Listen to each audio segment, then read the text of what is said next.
რომ ემოციებით ემართათ პროცესი და არა გონივრული განსჯის და შინაარსით. საბედნიეროდ ბოლო პერიოდში ხედავთ გარკვეულ ტენდენციას და მზაობას შინაარსობრივი განხილვისა. ამიტომ ჩვენ მათ შორის მეც როცა მქონდა შეხვედრები ევროკავშირის წარმომადგენლებთან, მქონდა ამაზე საუბარი, რომ საქართველოს პარლამენტი მიიღებს ამ კანონს მესამე მოსმენით, ვიცით რომ პრეზიდენტს ისაც დაანონსებული აქვს ვეტო და ვეტო არის ის მექანიზმი, როდესაც თუ კი იქნება შინაარსობრივი მსჯელობის სურვილი და ახლა მაინც უცხოელი აქტორები გამოქვავენ მზადყოფნას, რომ ქართულ ხალხს დაელაპარაკონ შინაარსზე და არა უბრალოდ მათ შესთავაზონ ბრენდირება ამ კანონისა და თუ კი შევთანხმდებით ჩვენ რაღაც საკითხებზე, რა თქმა უნდა, ვეტო არის ის მექანიზმი, რომელთაც შეიძლება შემდეგ ეს ასახული იყოს კანონში. კიდევ ერთი კომპაქტი განაცხადა, რომ ჩვენი თხოვნა ამერიკის შეერთებული შტატების მიმართ, რომ უზრუნველყოფილი ყოფილიყოს ჩვენი მოქალაქეებისთვის ვიზა ლიბერალიზაცია და გაიხსნას მოლაპარაკებები წევრობასთან დაკავშირებით რა მოლოდინებია თქვენ. ზოგადად ბოლო პერიოდში ვატყობთ, რომ რაღაც ისეთი წარმოჩენა არის თითქოს საქართველოს სთავაზობენ ყველაფერს, იქნება ეს ევროკავშირი თუ ამერიკის შეერთებული შტატები, თითქოს საქართველოს რაღაცებზე ამბობს, რომ სინამდვილეში პირიქით არის, უკვე წლებია მდგომარეობა არის პირიქით. ჩვენ დიდი ხანია სწორედ ჩვენი სტრატეგიული პარტნიორობიდან გამომდინარე, მათ შორის ამერიკის შეერთებულ შტატებთან ვითხოვთ, რომ ვიყოთ თუ კი ეს სტრატეგიული პარტნიორობა არის, იყოს თანაბარი დამოკიდებულება. ჩვენთან ამერიკის შეერთებული შტატების მოქალაქეებს არ სჭირდებათ ვიზა იმისთვის, რომ შემოვიდნენ საქართველოში. რა თქმა უნდა, ეს იქნებოდა სწორი საპასუხო ნაბიჯი. საქართველოს მოქალაქეებსაც არ სჭირდებოდათ ვიზა იმისთვის, რომ შევიდნენ ამერიკის შეერთებულ შტატებში. ასევე სხვა თემები, თავისუფალი ვაჭრობის საკითხი და სხვა საკითხები, რომლებიც თუ კი ვსაუბრობთ სტრატეგიულ პარტნიორობაზე, ასეც უნდა იყოს. არაბუნებრივია, რომ ეს ასე არ არის, ვინაიდან თუ კი ურთიერთობას ვეძახით სტრატეგიულ პარტნიორობას, მაშინ ეს უნდა იყოს რაღაც სხვა უფრო მაღალი დონის ურთიერთობა, ვიდრე ჩვენ გვაქვს სხვა ქვეყნებთან. ამიტომაც სინამდვილეში საქმე არის პირიქით, ჩვენ ვითხოვთ, რომ იყოს უფრო მეტი ინტეგრაცია და დაახლოება ჩვენ სტრატეგიულ პარტნიორებთან, ჩვენ ვითხოვთ ნატოს წევრობას და უარს ვიღებთ, ჩვენ ვითხოვთ მოლაპარაკებების გახსნას და უარს ვიღებთ. ასე რომ ბურთი სრულად არის ჩვენი დასავლელი კოლეგების მხარეს. ყველაფრისთვის არსებობს ობიექტური წინაპირობა გადაწყვეტილებისთვის. მოლაპარაკების გახსნასაც შეეხება იმ პირობებში, როდესაც ბოსნია-ჰერცეგოვინას, მოლდოვას აქვს გახსნილი უბრალოდ გადაწყვეტილება მიღებული მოლაპარაკების გახსნაზე და როდესაც ყველა ამ ქვეყანას ჩვენ ვუსწრებთ ყველა პარამეტრი და ქართული ხალხი ამ მხრივ იჩაგრება და არ არის გახსნილი მოლაპარაკებები, ახლა აქეთ შემოდავება თითქოს საქართველოს არ აკეთებს საკმარის მოლაპარაკებებისთვის, ეს უბრალოდ არ არის სწორი და არ შეესაბამება სიმართლეს. შინაგან საქმეთა სამინისტრომ გაავრცელა ინფორმაცია ერთ-ერთი დაკავებული ეს აღიარება, რომ 1200 ლარის სანაცვლოდ მან დააზიანა პატრულის მანქანა და ის ასევე საუბრობს დამკვეთებზე, ესენი ასახელებს გვარამია მელიელისებრ ვაშაძე, გირზურაგირჩ ჯაფარიძეს და ამბობს, რომ ისინი საუბრობდნენ იმაზე, თუ როგორ გადმოეცათ კონკრეტულად თანხა ასეთი პირებისთვისო. თქვენ როგორ შეაფასებთ? ჩვენ რიგ შემთხვევაში საჯაროებს და მათ შორის ბოლო პერიოდში ზოგიერთი გასაჯაროებული საუბრებიდანაც მოვისმინეთ, რომ მიდიოდა პირდაპირ რეკრუტირება ადამიანების და ძიება ადამიანების, რომლებიც იქნებოდნენ მზად წავიდნენ ძალადობას. ასე რომ ამაში რაიმე გასაკვირს მე ვერ ხედავ იმის გათვალისწინებით მათ შორის, რომ სხვა წყაროებიდანაც, მათ შორის აი ბოლო პერიოდში გასაჯაროებული ზოგიერთ საუბრებიდანაც პირდაპირ ჩანდა, რომ ეძებენ ადამიანებს, რომლებიც წამსვლელი არიან ძალადობაზე.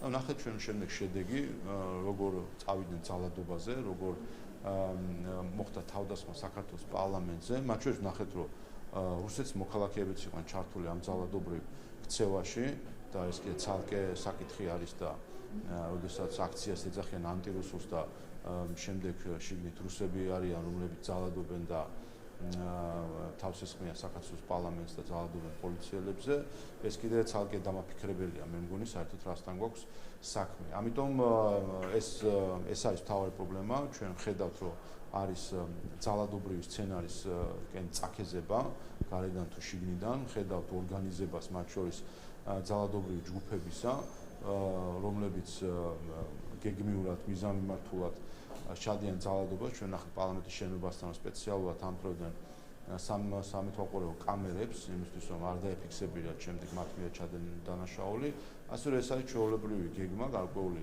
ჯგუფებს ქმნიან ძალადობრივს, რომლებიც შემდეგ ძალადობენ პოლიციაზე და შემდეგ. ყოველდღიურად გახშირდა ეს წემა დახვედრა ბულინგი, როგორ ფიქრობთ, რა არის გამოსავალი, რა უნდა გამოიღოს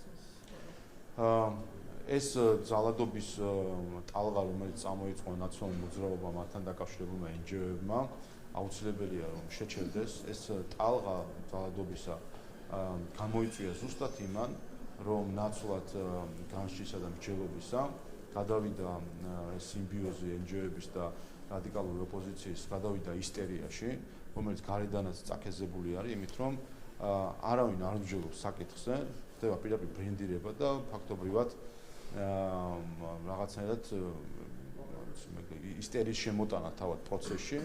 ჩვენ ნახეთ როგორ დაიწყო ეს ძალადობრივი ტალღა, ნახეთ NGO-ების და რადიკალური ოპოზიციის მთელი კამპანია პარლამენტის წევრების წინააღმდეგ, მათი ოჯახის წევრების წინააღმდეგ, როდესაც მიდიოდა ზიზღის კამპანია, მუქარა, ფსიქოლოგიური ტერორი, ტელეფონის ნომრების გასაჯაროება პარლამენტის წევრების, მათი ოჯახის წევრების ნომრების გასაჯაროება, რეკვა, მიწერები, დახვედრები და ასე შემდეგ. ეს ყველაფერი ჩვენ ვიხილეთ და ეს ამ ტალღის ნაწილი არის, როდესაც შემოაქვს ძალადობა ნაცვლად მსჯელობისა, ეს საბოლოო ჯამში საზოგადოებაზე რა თქმა უნდა ზემოქმედებს და ეს უკვე სპირალია, რომელშიც შედის და იქ უკვე რთულია გაარკვიო ვინ რას ჩადის. აქ სახელმწიფოს პასუხისმგებლობაა რომ აღკვეთოს ნებისმიერი ძალადობა და ამას შინაგან საქმეთა სამინისტრო რა თქმა უნდა თავის მხრივ ამას აკეთებს და მეორე მხრივ რასაც ჩვენ ვცდილობთ უკვე პოლიტიკურ დონეზე არის ის რომ შემოვიყვანოთ საგნობრივ მსჯელობაში რადიკალური ოპოზიცია იქნება თუნდაც უცხოელი აქტორები, ვინაიდან მათი გასვლა დემოკრატიული პროცესებიდან და დემოკრატიული მსჯელობიდან მათი გასვლით მათ დაუდეს სათავე ამ ძალადობის ტალღას. ასევე მინდა გითხრათ, ვრცელდება ინფორმაცია, რომ რამდენიმე აქტივისტი შეიჭრა ქაშვეთის ეკლესიაში, ერთ-ერთი მამაო ამბობს, რომ მას სიტყვიერ შეურაცხყოფას აყენებდნენ. ჩვენ ფორმის ჩანაწერებშიც მოვისმინეთ შეურაცხყოფელი გაიფიტინებები რელიგიისა და პატრიარქის მიმართ, ეხლა უშუალოდ ეს ფაქტი ქაშვეთის ეკლესიაში აქტივისტების შესვლას თქვენ როგორ შეაფასებთ ერთიან სურათში? ვერ გეტყვით ეს თქვენგან გავიგე, მაგრამ ზოგადად ჩვენ ხედავთ, რომ არის სცენარები, პირდაპირ წინასწარ გაწერილი სცენები და სცენარები, რომლის მიხედვითაც მოქმედებს ეს სიმბიოზი რადიკალური NGO-ებისა და პარტიებისა. როდესაც ჩვენ ვახსენებთ აკერმანის სახელმძღვანელოს, ზოგი ირონიით უყურებდა ამ საკითხს, და პირდაპირ ხედავთ, რომ ამ სახელმძღვანელოდან პირდაპირ გადმოტანილი სიტყვით მიყვებიან ამ სცენარს, დგავენ სცენებს სხვადასხვა სახის იმისთვის, რომ შემდეგ შექმნან ვიზუალი და გაიტანონ გარეთ და საერთაშორისო ასე ვთქვათ აქტორებს რაღაცები ასე ვთქვათ თვალწინ დაუდონ რაღაც დადგმული სცენები.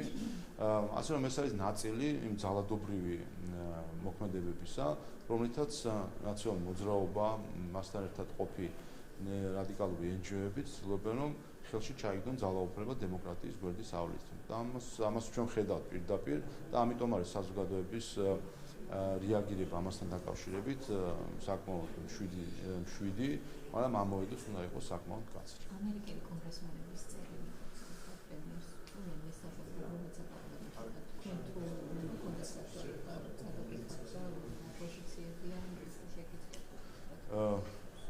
მე მიგვირს სიმართლე გითხრათ, რომ ნაცვლად იმისა, რომ ჩვენმა დასავლეთმა პარტნიორებმა იქნება ეს ამერიკის შეერთებული შტატები თუ ევროკავშირი, ნაცვლად იმისა, რომ იყვნენ ერთგული დემოკრატიული პრინციპებისა და უზრუნველყონ ამ შემთხვევაში ამერიკის შეერთებული შტატების ბიუჯეტიდან საქართველოში დახარჯული თანხის გამჭვირვალობა, ნაცვლად ამისა ხედავთ ჩვენ, რომ არის გარკვეული პრეტენზიები საქართველოს ხელისუფლების მიმართ, რაც გაუგებარია.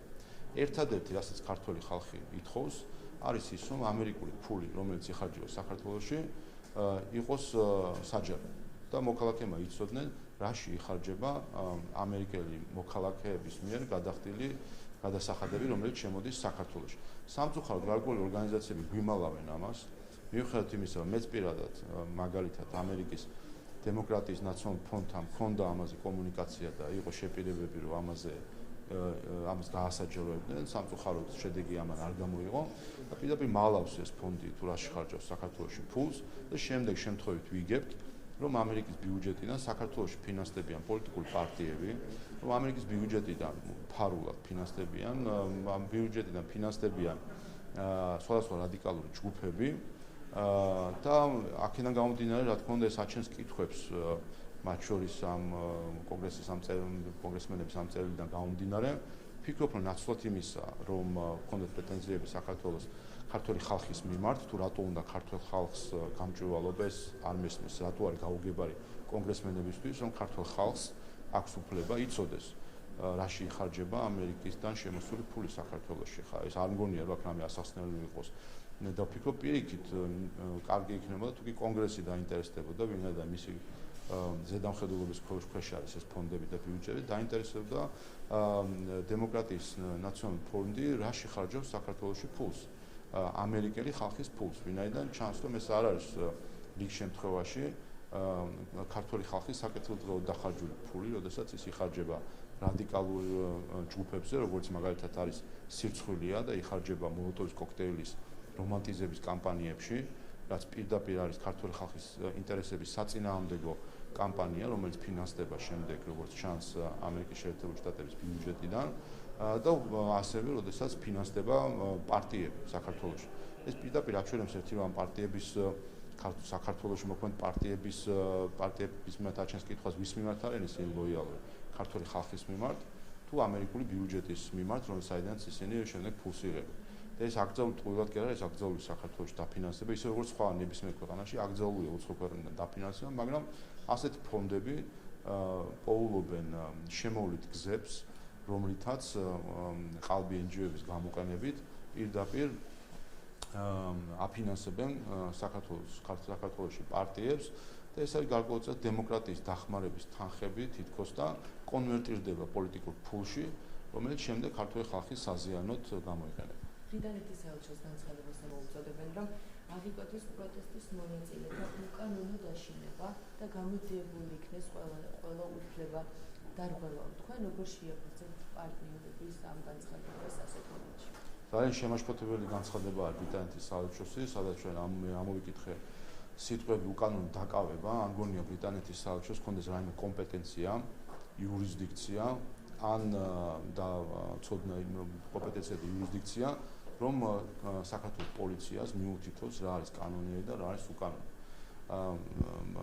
საელჩოები მხრიდან მართლმსაჯულების შეთავსება ეწინააღმდეგება როგორც დიპლომატიური ურთიერთობების სტანდარტებს, ისე ეწინააღმდეგება შინაარსობრივადაც შეფასებებს და ჩვენ გვსმენია სხვა დროსაც, მათ შორის 20 ივნისის შეფასებები, როდესაც მაშინაც საელჩოების მხრიდან იყო შეფასებები თითქოს და ეს იყო მშვიდობიანი აქცია, თითქოს და იყო ნიკა მელიას დაკავება პოლიტიკური მართლმსაჯულების ნაწილი და რამდენიმე დღის წინ ნახეთ სტრასბურგის სასამართლოს გადაწყვეტილება აღმოჩნდა, რომ ყველა ამ საელჩოს განცხადება იყო ტყუილი, ხოლო ის რასაც აკეთებდა პოლიცია იყო სიმართლე. მათ შორის ბრიტანეთის საელჩოს 2021 წელს, როდესაც მოხდა ნიკა მელიას დაკავება, მაშინაც ბრიტანეთის საელჩოს ჰქონდა განცხადება, რომ თითქოს ეს იყო ძალადობა და ასე შემდეგ. რამდენიმე ხნის წინ ნახეთ ჩვენ გადაწყვეტილება ნიკა მელიას საქმეზე სტრასბურგის სასამართლოში, რომელსაც ყო ეს იყო აბსოლუტურად კანონიერი დაკავება. აღმოჩნდა, რომ ბრიტანეთის ელჩის მაშინდელი განცხადებაც იყო ნაჩქარევი, აცდენილი სიმართლეს და ერთადერთი რასაც ასეთი ნაჩქარევი და სიმართლეს აცდენილი განცხადებები შემდეგ იწვევენ ხოლმე, ეს არის დამატებითი ესკალაციის შემოტანა სიტუაციაში. ამიტომ ეს განცხადება ძალიან იმედგამაცხრუებელი არის, იმედი მაქვს, რომ ბრიტანეთის საელჩო მიუბრუნდება ამ განცხადებას, ჩაუღმავდება მის შინაარსს და გაერკვევა საკითხში და ჩაასწორებს უკანონო დაკავებები და ასეთი ტერმინების გამოყენება, ეს არის თავდასხმა საქართველოს პოლიციაზე და ქართულ მართლმსაჯულებაზე და ეს არის მცდელობა, რომ საელჩომ შეითავსოს მასპინძელ ქვეყანაში მართლმსაჯულების ფუნქციები, რაც არ ჯდება არანაირ ეტიკეტში, არც დიპლომატიის და არც სტუმართმასპინძლობის.